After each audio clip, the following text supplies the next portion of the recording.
Action. Welcome to my instructional video.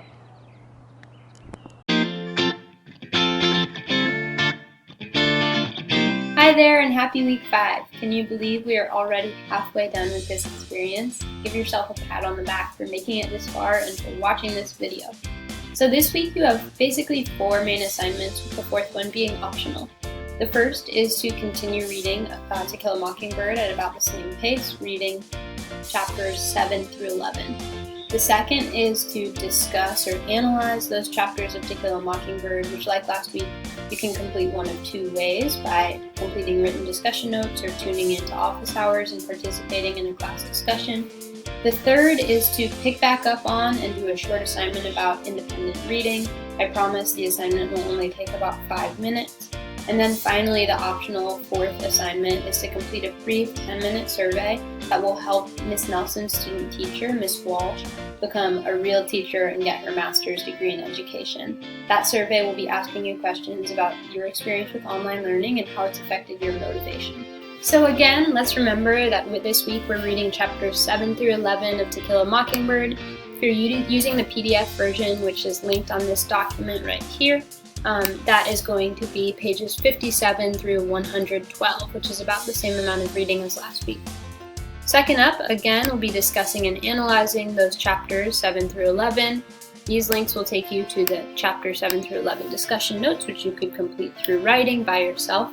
And then the second option would be to finish your assigned reading by the office hours time slot, either Wednesday or Thursday morning, depending on your class period, and come attend our class discussion, participating and contributing to about 75% of questions or more if you want advanced full credit. I really recommend that you consider doing the reading early enough to participate in this class discussion, because it will make the discussion activity easier than doing the written version, more fun, more engaging, more collaborative, and you'll get the chance to talk the book over with your classmates like you would if we were doing this normally.